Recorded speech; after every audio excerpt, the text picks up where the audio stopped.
until today that it was just one card on one judge that separated that decision.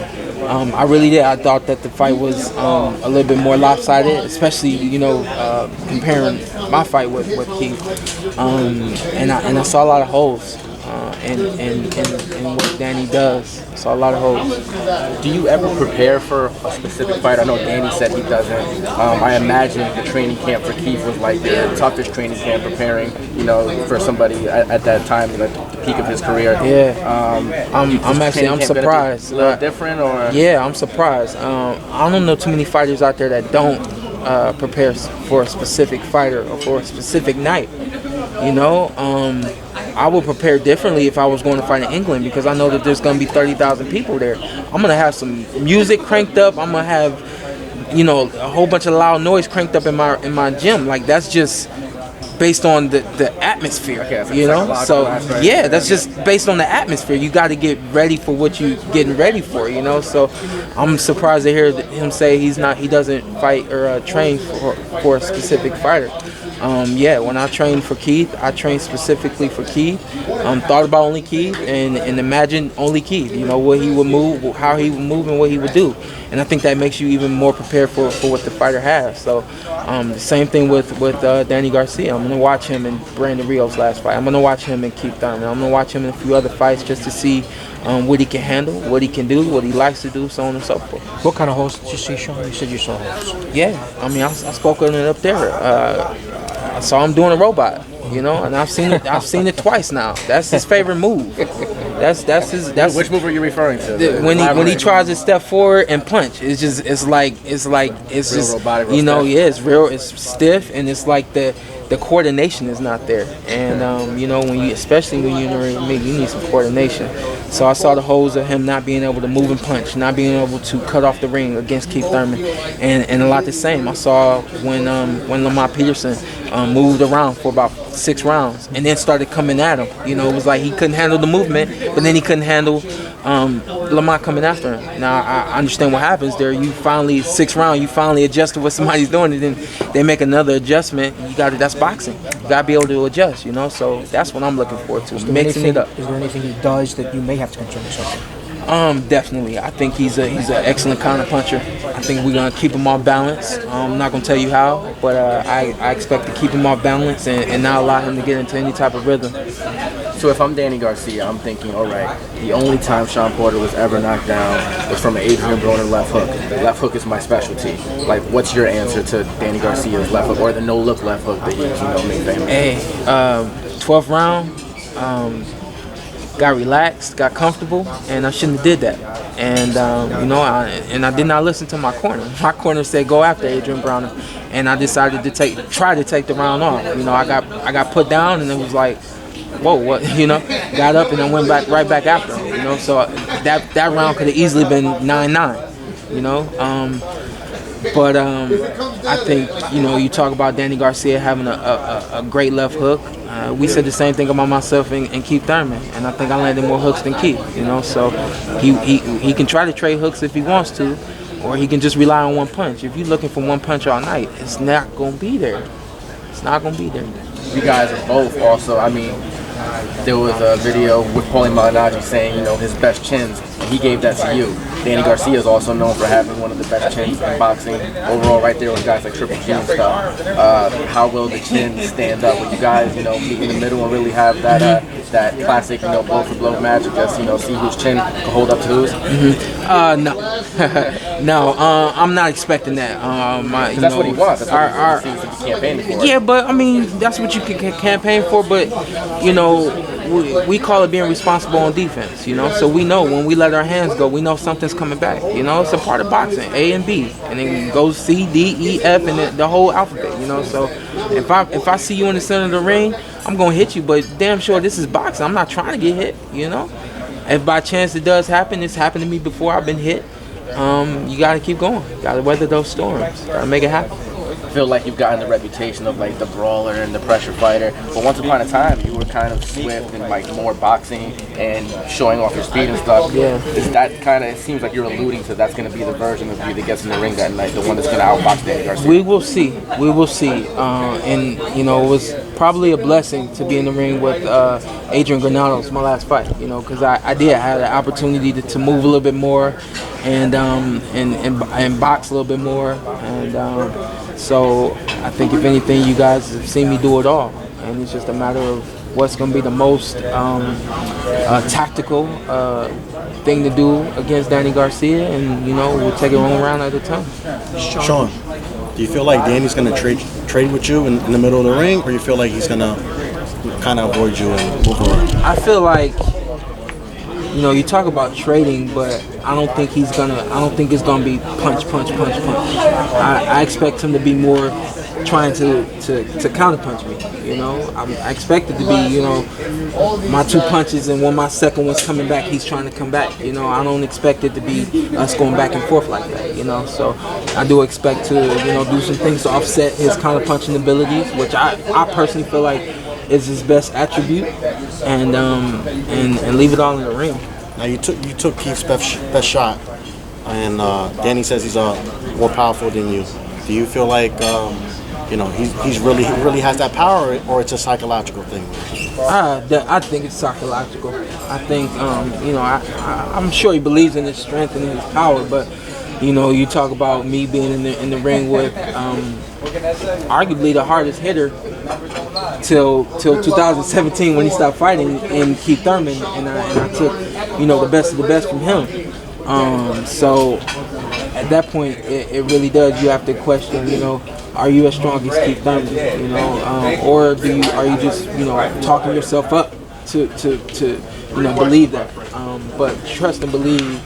Number one objective is to be responsible in defense. But you know, if I were to get caught with anything, you guys see me, I don't stop, and nothing's gonna stop me from getting this WBC title. You've got a great resume, so there's a lot to compare and contrast.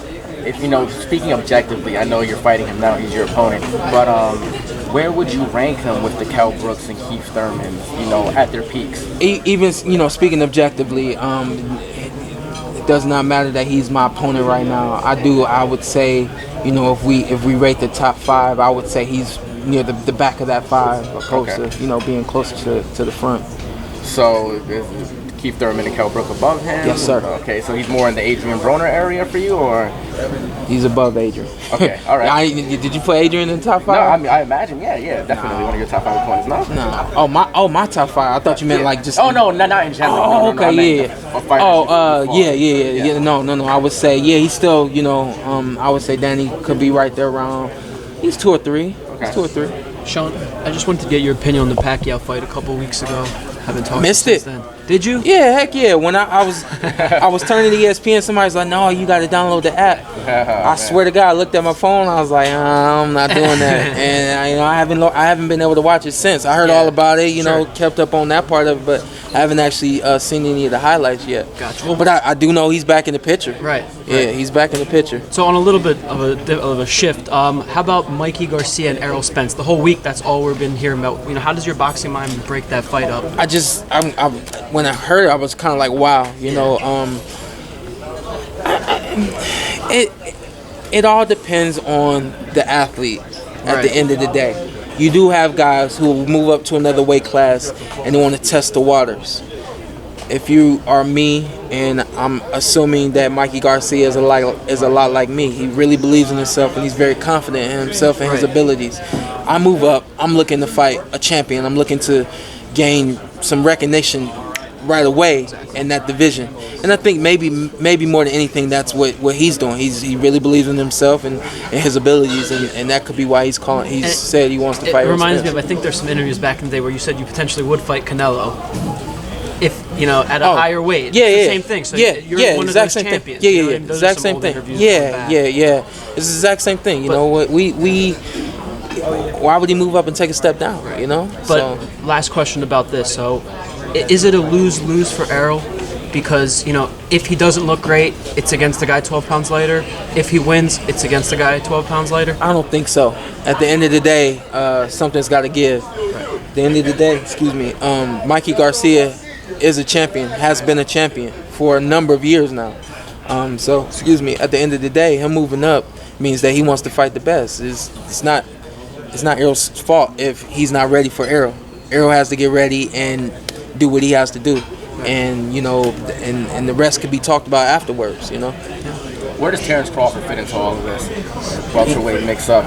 Is he really across the street like Errol has put in? You know, they're not the same. You know, he's obviously, there's the politics in boxing, but will he never fight a champion from this side? We don't know. We don't know. Is that something that you want? We don't know. Down the line? You know, I've said this publicly before. I've never seen myself fighting Terrence Crawford. You know, the fact that he's moving up to 147 pounds now, just that alone is like, wow, like you hear it, big dog, you know. But he's a true competitor, and that's what I love most about him. I actually enjoy watching Terrence fight because it's fun to watch him. It's fun to see his competitive spirit come out. So if he moves up to 40, has moved up to 47 now, he deserves to be in the ring with the best of us. I think the fans have kind of dubbed either him or Errol like the king of the weight class. If you win a belt, you equally have a claim to that throne. Yeah. You know, like how do you separate yourself from them and make the fans know, okay, I'm here just as well? It's all about the performance, you know. I got to look better than Keith Thurman did against Danny Garcia. His only loss is to Keith Thurman. I have to look 10 times better than Keith.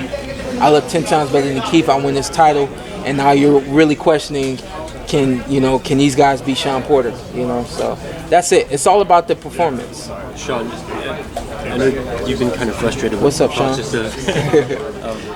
of finally, you know, getting a big fight. Have you been keeping up with the World Boxing Super Series at all? And That's at if so- 135 pounds, right? Yeah, but the concept, the tournament concept, where Oh, the best okay. fight the best in over a year. You wish maybe that kind of thing had existed for you guys, like a proper tournament where you really do fight the best. It's you know, You fought boxing. one of the guys. You fought Usyk, didn't you? Your father said you fought him. Who? Your father said you fought Usyk, who just won the cruiserweight. Okay, yeah. Yeah. I fought him way back in the day. And you beat him. Right? Yeah. We were like 17, I think. Yeah, and we fought, and it was. You beat the undisputed cruiserweight He was champion. we were 165 pounds then, but I saw him in the 2016 games, I think, at heavyweight, and I was like, wow. It was either 12 games or the 16 games at heavyweight, and I was like, wow. But it's that part of professional boxing, I think, will always be you're treading on thin ice, because in the amateur program, you can fight every night and still, you know, manage to, you know, take care of your body and things of that nature. Up here, we do 12 rounds, no headgear, smaller gloves. You risk cuts, you risk, you know, breaks, bruises, the whole nine. So a tournament in the amateur program is just a week, turns into an entire year in the professional ranks, because it takes that much time for your body to heal and, you know, for you to get ready for the next fight and so on and so forth. So there was a time where I actually thought that it would be a good idea for me to be involved in the tournament, but you know, I understand the business of boxing too well, and I understand the health of boxing too well to know that, you know, if you try to fight in the tournament, it may not go the way you expect it to go, and you know what happens after that. But don't you think it's like pretty gratifying at the end of it all? Because and they've shown it. Yeah, that's the But thing. they did it. Yeah, you got to get to the end, you know. So definitely, it's very gratifying. I remember when Andre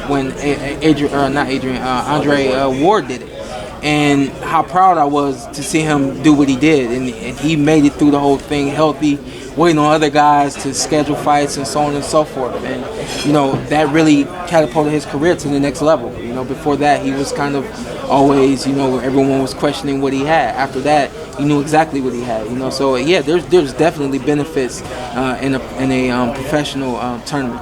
Yeah, I'm wondering in your case, because you know Keith Thurman, that's the fight you won. You won the WBC strap. Yeah. He hasn't really communicated at all. There's a point where you kind of, you know, you didn't know what the discussion was. Yeah. Tournament, you kind of have an idea, like. I mean, I watch football religiously. You know, I know it's 38 days until kickoff. You know what I mean?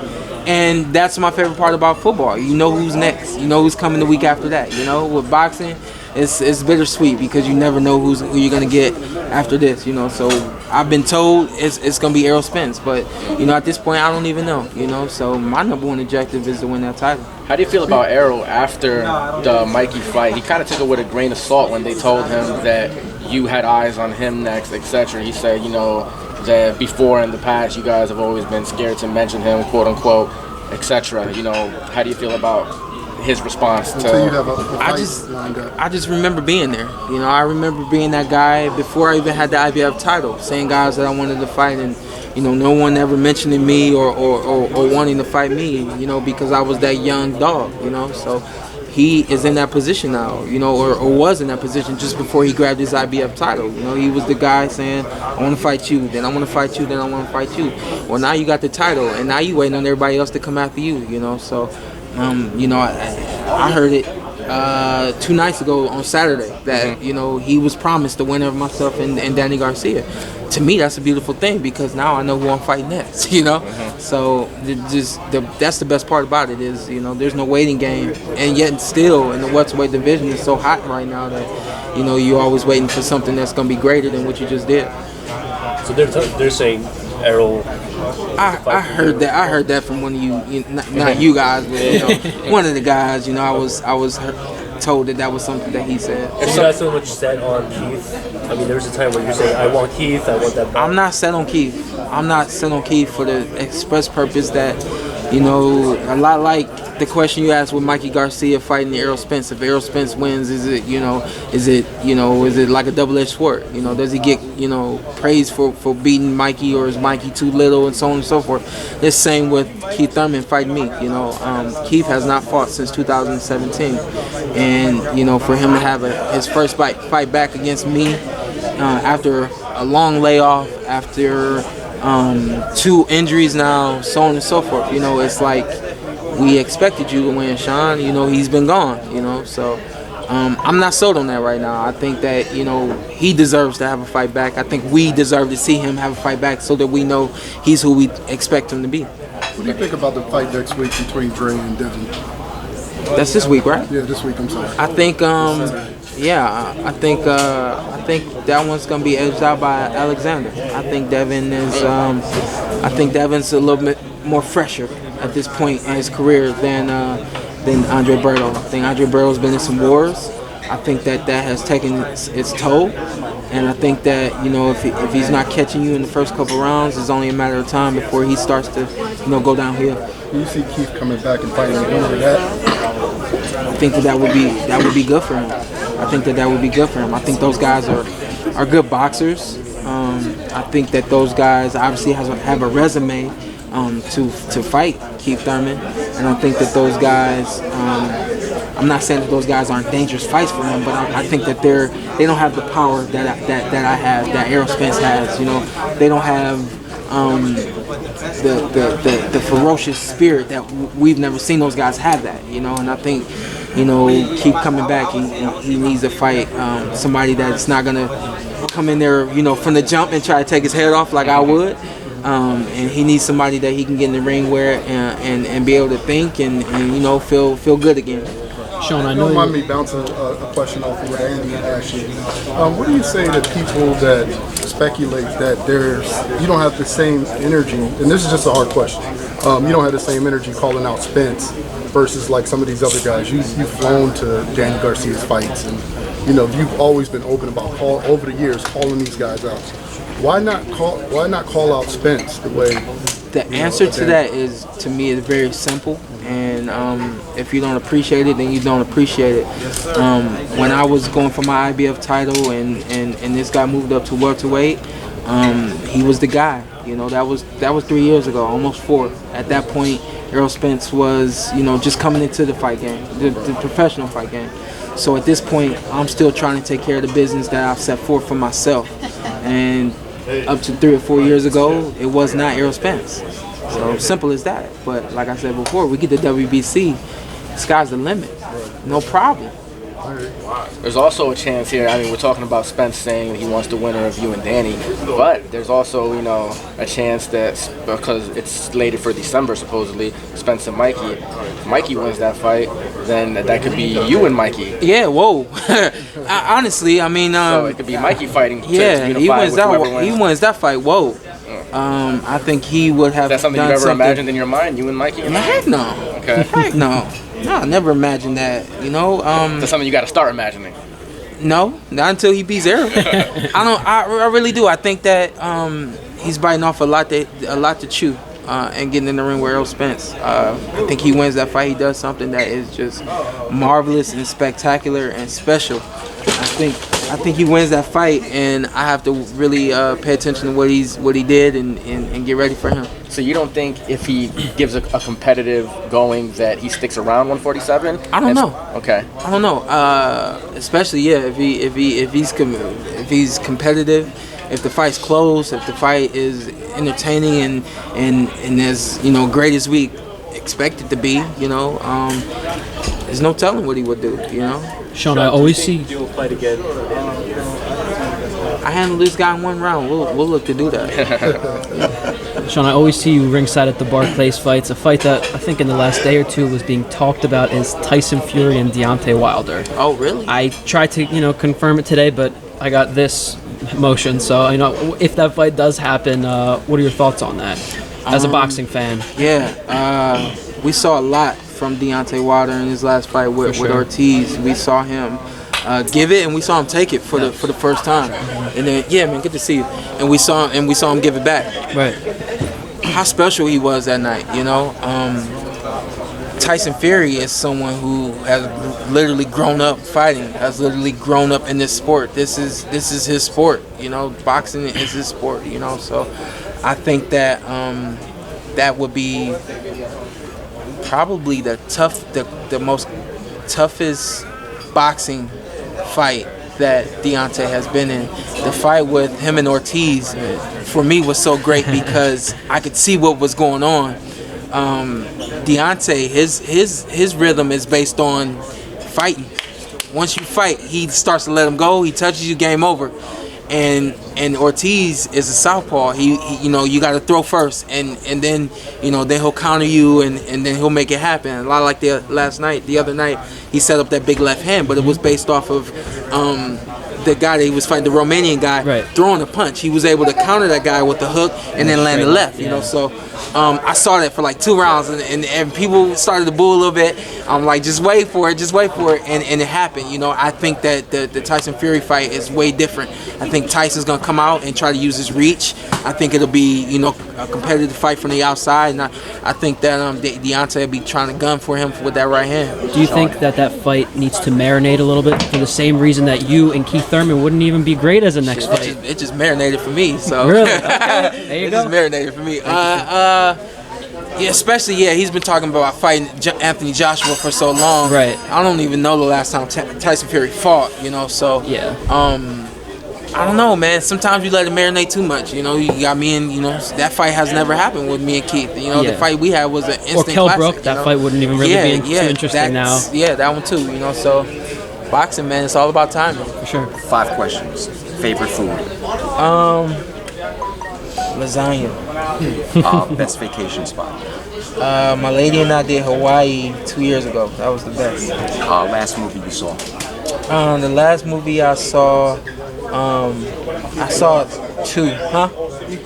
No, I haven't seen it yet. I actually saw Incredibles twice, but I've seen something since then, but I don't remember what it was. Favorite R&B artist? I so many of them out there. First one that came to my mind was Johnny Gill. Okay. So we could say New Edition. Okay. One person, dead or alive, you'd like to sit down and have dinner with? Maybe Muhammad Ali. Yeah, maybe Muhammad Ali. I think that for me that goes beyond boxing. I think you have the classic Jesus, which I hope to do eventually someday. My grandfather, my dad's dad, never had an opportunity to meet him. So maybe him. If you could play any other sport besides boxing, what would it be? It would be football. Grew up playing football, love football. Still tune into it every Sunday. Who's your team? Favorite team is the Cleveland Browns. Sorry to hear that. Everybody says their best week is bye week, and I hate bye week because I got nothing to do.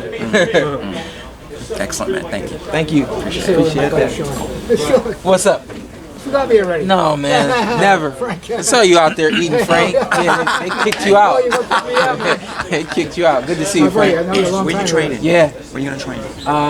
We mean here. Are you gonna train We'll here? actually be here for a week. So Okay. yeah. So try to talk to somebody and see where we're gonna be. I don't know. My dad's got it all planned out. So What gym you gonna use? we would normally be at Gleason's, but I know he talked to Andre Rozier. So we may That's Saddam Ali's gym. we may go over there. Or It's something good work like there. that. So, yeah, we'll see. Try to figure it out. Yeah, You'll get good we'll work find there, out. Sean. We'll find out.